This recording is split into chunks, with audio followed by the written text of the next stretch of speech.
Desde el Centro de Noticias de Caracol Televisión en Bogotá, esto es Noticias Caracol Edición Central, con María Lucía Fernández.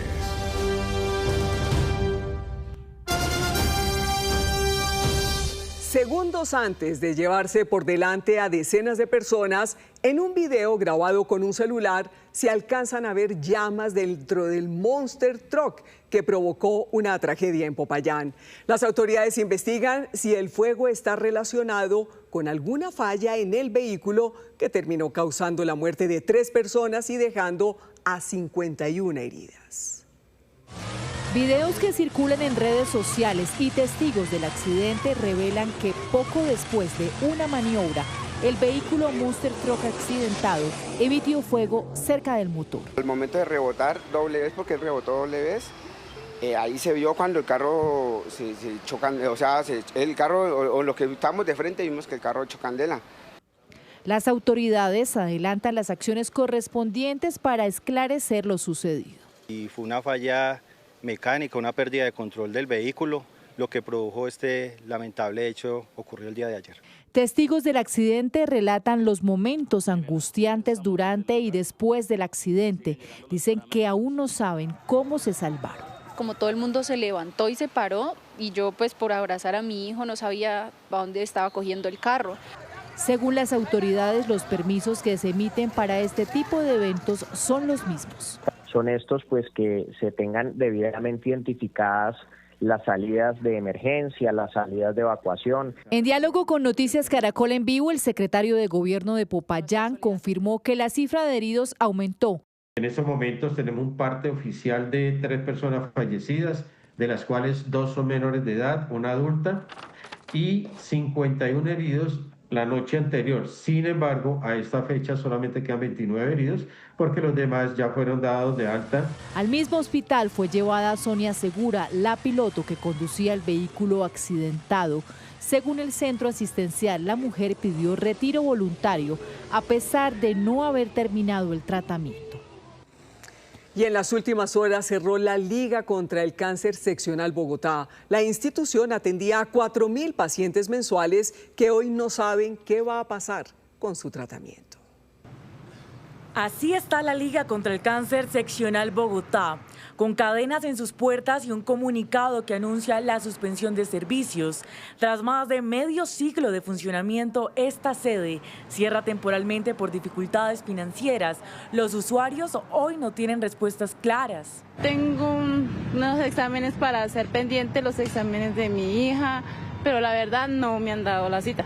La situación impacta principalmente a los pacientes de las EPS que eran remitidos a esta seccional. Se venían atendiendo pacientes de Famisanar y de Sanitas especialmente, con una deuda que alcanza en total, sumando eso y otras EPS más pequeñas, alrededor de 4.000 millones de pesos.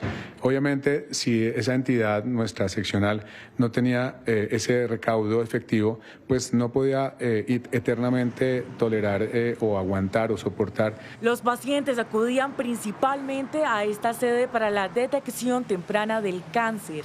¿Cuánta gente se va a quedar sin tratamiento y cuánta mujer va a quedar sin una atención? Desde la dirección de la Liga aclaran que la sede central en Bogotá continúa operando, pero enfocada en el tratamiento del cáncer y no en el diagnóstico temprano. Si obviamente el gobierno nacional y los aseguradores se preocupan un poco más por la atención de los pacientes y nos ayudan a que los flujos de los recursos mejoren, pues estas crisis no se darían. Mientras se mantiene el cierre temporal, la seccional Bogotá avanza en procesos de conciliación con las EPS, con la expectativa de recibir pagos que permitan reanudar los servicios. Por otro lado, la crisis del Hospital San Francisco de Asís, el centro asistencial más importante de Chocó, llegó a su límite. Está la situación que los niños comparten camilla y los pacientes críticos están literalmente tirados en el suelo. Andrés Palacios y su esposa llevan más de una semana recibiendo la atención médica para su hijo de 1 año, desde un pasillo y turnándose la única silla que recibieron en el Hospital San Francisco de Asís. Hacemos relevo con mi esposa, ella está en la noche, yo estoy en el día, para poder descansar. Los pacientes también han tenido que soportar inundaciones en el centro médico. De milagro no hay un accidente eléctrico acá. Por la sobreocupación que supera el 300%, el hospital más importante de los chocuanos y que está intervenido por la Supersalud ha desbordado su capacidad operativa y no han podido garantizar una atención digna. Porque cuando uno entra a un servicio de urgencia, tan siquiera darle la atención debida, y más cuando es un menor de edad. Estamos en el pabellón de pediatrías, aquí en la sala de urgencias del Hospital San Francisco de Asís, y según la gobernadora del Chocó, este es el área donde más hay sobreocupación de pacientes. Y un número sin precedentes de atención de niños con riesgo de letal frente a casos de desnutrición. La UCI de la Unidad de Cuidados Intermedios convirtió prácticamente en una UCI pediátrica. La gobernación aseguró que urge que las EPS se pongan al día y que el gobierno intervenga en esta situación para evitar que todo el sistema de salud del departamento entre en crisis. La subteniente de la policía, Jennifer Marciales, quien era la comandante de la estación en la isla de Providencia, apareció muerta con una herida de bala. La oficial había denunciado que era víctima de acoso laboral por parte de un superior. Ella era la subintendente Jennifer Marciales, quien se desempeñaba como comandante de policía en la isla de Providencia desde hace más de un año. Sin embargo, el sábado pasado fue encontrada muerta en la estación. El cuerpo de la oficial registraba un impacto de bala. Las versiones que nos dan es que fue a plena luz del día, un arma de fuego, que es cuando la encuentran con una herida. Entonces es extraño que en el comando de policía pasen estas situaciones. Desde Soledad en Atlántico, su familia aseguró que la subintendente ya había denunciado que era víctima de acoso laboral. Ella se había presentado como una situación de acoso laboral que mi hermana había hecho público ante sus mandos en la policía. En este caso había sido por un superior de ella. Se había perdido ese respeto por mi hermana, ese respeto de los subalternos. Ella era subteniente, esta persona era teniente, entonces si ella daba una orden no se acataba. Ante estas denuncias, la policía emitió un comunicado en el que informaba que se activaron de manera inmediata los actos urgentes en coordinación con la Fiscalía General de la Nación y el Instituto Nacional de Medicina Legal para adelantar la investigación y determinar con total rigor técnico y científico las circunstancias de lo ocurrido. Sí, como hay cumplir y eso, pero bueno. Este es uno de los videos que se conocieron de la subintendente momentos previos a su fallecimiento y que hacen parte de la investigación. El cuerpo de la subintendente fue llevado a San Andrés y en las próximas horas será trasladado a Barranquilla, donde su familia le dará el último adiós. La Procuraduría elevó pliego de cargos en contra del mayor Sammy Ernesto Rodríguez, edecán de la Presidencia de la República, por presunto acoso y violencia de género. Para el Ministerio Público hay indicios de que el oficial utilizó su posición de jerarquía para hostigar sexualmente a una mayor del Ejército, además de tocamientos indebidos. Para la Procuraduría, los hechos constituyen una falta gravísima, por lo que tendrá que comparecer en juicio disciplinario.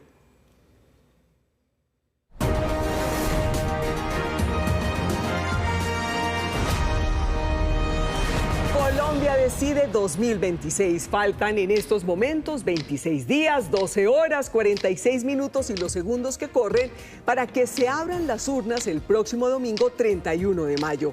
Decidiremos quién será el próximo presidente de Colombia o qué candidatos pasarán a la segunda vuelta. Y arrancó el sorteo de los jurados de votación para las elecciones del 31 de mayo. Esta semana también comenzará a distribuirse el material electoral en todo el país para la primera vuelta del 31 de mayo.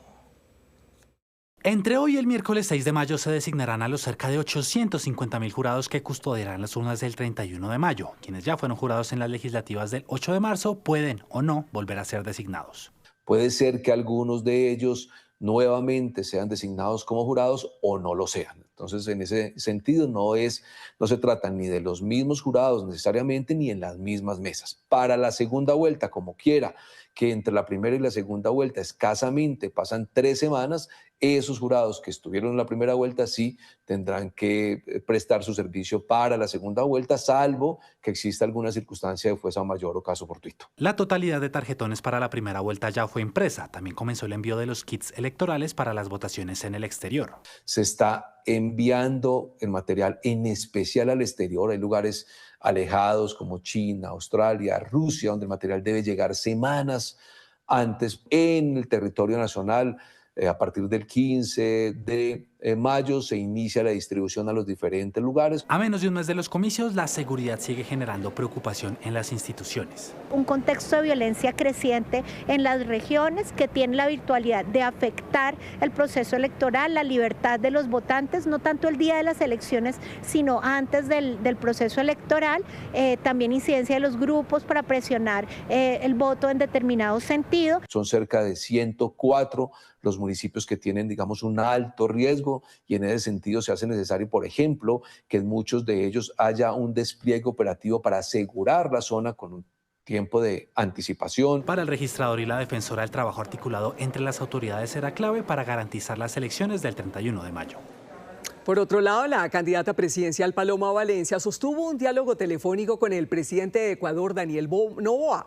La candidata dijo que le expresó al jefe de Estado la preocupación por la tensión comercial entre los dos países. También hablaron de la situación de orden público en la frontera, la lucha contra el narcotráfico y los grupos ilegales que delinquen en la zona.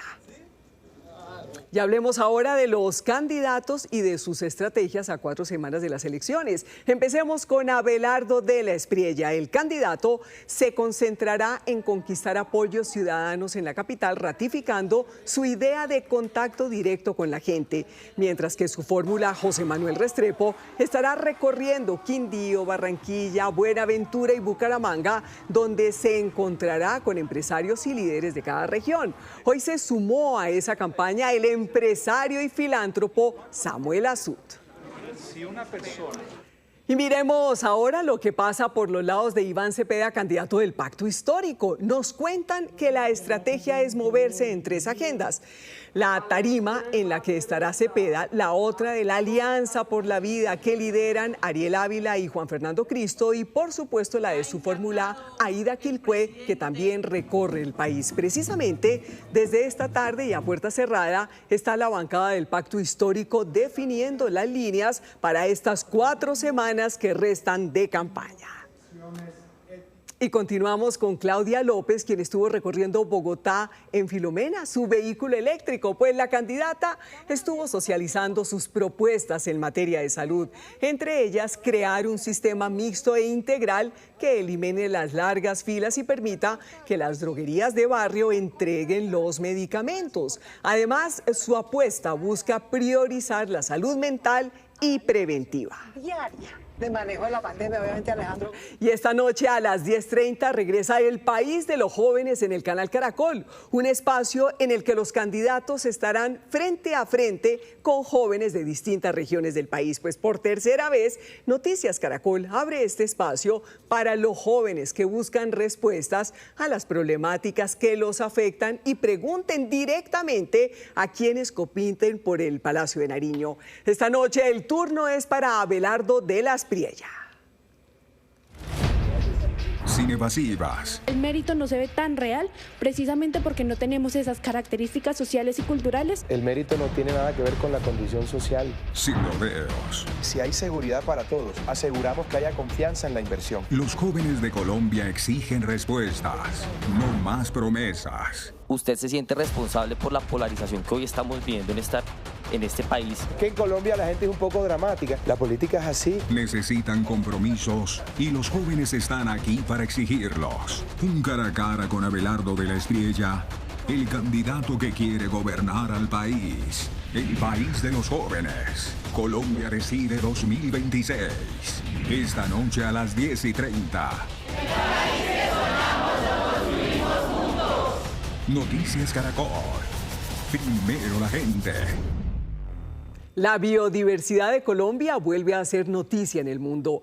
Anderson Cooper hizo un reportaje sobre las aves de nuestro país para el prestigioso programa 60 Minutos de nuestro canal aliado CBS. En Noticias Caracol en Vivo hablamos con el biólogo que llevó al reportero por su recorrido en uno de los templos ambientales más hermosos de nuestro país. Este sonido y los más de 2.000 tipos de aves de diferentes colores que pintan las selvas de nuestro país motivaron al periodista Anderson Cooper a viajar a Colombia. Cuando Anderson Cooper y su equipo quisieron hacer un contenido de naturaleza, pues estaban ya permeados y ya conocían la pajarería colombiana a través de nuestro documental del 2016. Nos dijeron como, bueno, queremos ir a Colombia, queremos mostrar aves, cómo ha cambiado Colombia. Y fue en junio de 2025, una mañana justo antes de que amaneciera, cuando Cooper, de 60 Minutes de CBS, se embarcó hacia uno de los lugares más lluviosos del planeta. Su guía, el biólogo colombiano Diego Calderón Franco. El punto en el mapa, Montezuma, un cerro ubicado en las faldas del Parque Nacional Natural Tatamá, entre Chocó y Risaralda. Significa el abuelo de los ríos, y es una montaña, un farallón de estos de Cordillera Occidental donde cae mucha agua, donde lloran muchas cascadas, por eso se llama el abuelo de los ríos. Una zona con una historia propia por contar. En el Cerro Montezuma hubo una toma guerrillera de las FARC en el 90 y pico, uno de los momentos sangrientos del conflicto en Colombia, pero hoy en día precisamente es una zona que se ha recuperado y que puede mostrar sus bellezas al mundo. Diego incluso estuvo secuestrado por las entonces FARC en 2003. A mí las aves me salvaron, nos retuvieron, nos secuestraron durante 88 días.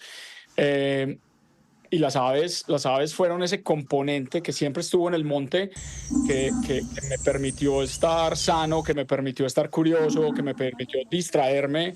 Y por eso le explicó a Cooper por qué cree en el poder de la naturaleza. Las cosas que queríamos además con la visita de 60 Minutes y Anderson era mostrar un poco cómo las aves pueden precisamente ser ese conector y cerrar estos círculos de una manera bonita y propositiva para Colombia. Fueron en total 3 días escondidos en medio de la extensa vegetación exuberante. Con Anderson nos llovió bastante, entonces, digamos, el principio del día, de uno de los días pajareando en la montaña, estuvo quieto, lento, pero eso también nos permitió reflejar la realidad de la pajareada. Y siendo testigos de momentos como este. Come on. I got it. La emoción de Cooper al descubrir esta tangara verde. Gracias. Seguida de tantos otros avistamientos, aunque fugaces, como este atrapamoscas y rumbito, nombre común para este tipo de colibríes. Algunas de las tantas especies que no se pueden encontrar en ningún otro lugar del mundo.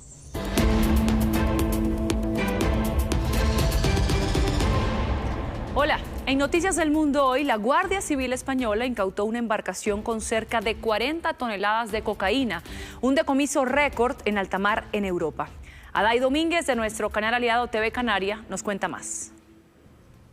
El carguero con bandera de Comores. Se trata de uno de los países más desconocidos del mundo. Ya está aquí en la base naval de Las Palmas de Gran Canaria. Podríamos estar ante el alijo más importante, el mayor de la historia, incautado en alta mar. Es el momento en el que la Guardia Civil aborda el Arconia. La Audiencia Nacional ordenó su interceptación en alta mar, cerca de Canarias, y la detención de sus más de 20 tripulantes.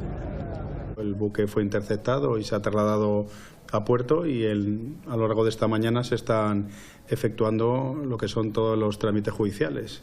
Se estima que podrían ser entre 30 y 40 toneladas. El barco partió de Sierra Leona y su destino oficial, según la investigación, era Libia. Es la información que hasta el momento ha trascendido por fuentes cercanas a la investigación, una operación que se encuentra bajo secreto de sumario, dirigida desde la Audiencia Nacional y con la colaboración de la UCO, de la Guardia Civil.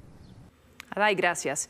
Y nuevos ataques se produjeron en las últimas horas en el estrecho de Hormuz. Estados Unidos hundió varias lanchas rápidas iraníes tras disparar contra buques petroleros. Según el presidente Trump, 6 lanchas fueron destruidas por el Comando Central tras un ataque lanzado por los iraníes en contra de embarcaciones que Estados Unidos estaba escoltando por el estrecho de Hormuz en el marco del llamado Proyecto Libertad, la iniciativa de Washington que inició hoy, que busca garantizar el tránsito de buques. De los indicadores económicos, Víctor, definitivamente sube el precio de los combustibles en Colombia. Malú, buenas noches. A través de la CREG, efectivamente, el gobierno nacional está confirmando el incremento que a partir de hoy tendrán los precios de los combustibles. El galón de la gasolina subirá en 400 pesos en promedio a nivel nacional, como ya lo había indicado el ministro de Hacienda, pero también subirá el ACPM en 200 pesos por galón. Esto ante la trepada que han tenido los precios internacionales de los combustibles por la guerra en Irán. En más información, el DANE entregó nuevos resultados sobre el Censo Económico Nacional, resaltando que el 51,60% de las unidades económicas urbanas o de los negocios son de propiedad de mujeres, el restante de propiedad de los hombres. También reportó el DANE que durante el tercer trimestre del año pasado, la economía de Bogotá tuvo un crecimiento del 4,6%, superando el promedio nacional. En noticias empresariales, el Grupo Energía Bogotá aumentó su presencia en Brasil, comprando la participación que no tenía en sus manos en 4 importantes concesiones de transmisión de energía en ese país, una participación restante del 49%. En indicadores económicos, hoy subió con fuerza el dólar, superando los 3.700 pesos. Tasa representativa del mercado para mañana, 3.707 pesos con 58 centavos. Siguen escalando los precios internacionales del petróleo. La referencia Brent superó hoy los $114 por barril. También subió el café. Precio de referencia para mañana, 2.300.000 pesos por carga en promedio. Continúe con Noticias Caracol. Víctor, gracias. Y Ecuador anunció una reducción en el arancel a las importaciones provenientes de Colombia. El presidente Noboa bajó el impuesto del 100 al 75%, medida que entrará en vigencia desde el 1 de junio. Según el gobierno ecuatoriano, la decisión busca fortalecer la cooperación bilateral en materia de seguridad, mejorar la articulación entre ambos países y dinamizar el desarrollo en la frontera. La Alianza Informativa Latinoamericana, de la cual forma parte Noticias Caracol, alcanza un nuevo hito en su historia. Firmó un acuerdo para intercambio de contenidos con la European Broadcasting Union, que agrupa televisiones y radios públicas como la BBC de Londres o Radio Televisión Española. Cuando dos organizaciones como estas, que llegan con sus contenidos a millones de personas en los dos lados del Atlántico, suman esfuerzos en busca de una información precisa, equilibrada y oportuna, el resultado es un puente cultural para acercar dos mundos. De un lado, la Unión Europea de Radiodifusión, la mayor alianza de medios públicos del mundo, 100 televisiones y radios públicas en más de 50 países, algunas de ellas tan reconocidas y prestigiosas como Radio Televisión Española, la BBC del Reino Unido, France 1 y 2 y France 24, la RAI de Italia o TRT de Turquía. Del otro, la Alianza Informativa Latinoamericana, que agrupa a 20 canales privados de televisión de América Latina y el Caribe y uno público en las Islas Canarias. Nosotros vamos a estar muy atentos. Sus miembros pueden acceder al material audiovisual de todos y difundirlo a través de múltiples plataformas. Esto incluye la distribución vía satélite, por canales terrestres y en línea o la transmisión en streaming. Estamos realmente felices por este acuerdo entre EBU y AIL, que significa que los canales europeos tendrán acceso a contenidos informativos oportunos y de alta calidad de toda América Latina y el Caribe, una región que usualmente nos resulta difícil de cubrir. Una iniciativa colaborativa de periodismo que permite la defensa de la democracia, de la libertad de expresión y la libertad de prensa. Para las audiencias en todas las plataformas es información oportuna, de alta calidad, diversa y sobre todo confiable. Una garantía mayor en un entorno mediático cada vez más complejo y más afectado por la desinformación.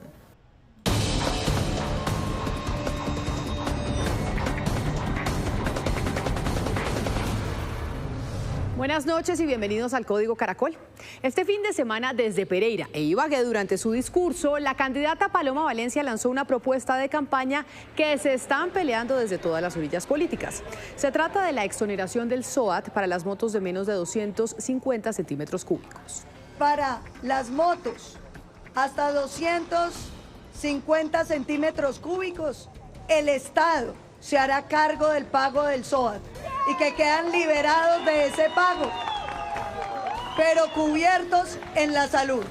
Este domingo, Abelardo del Espriella envió un comunicado diciendo textualmente que Paloma se había acogido a una propuesta suya, algo así como si la hubiera copiado.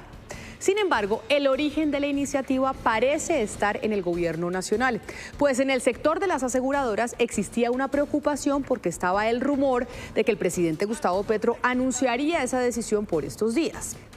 Todas las campañas sin distingo ideológico saben que esta es una medida popular, puesto que se estima que en Colombia hay 14 millones de motocicletas, de las cuales el 97% tienen un cilindraje inferior a los 250 centímetros cúbicos. Por fin, una coincidencia en medio de tanta polarización.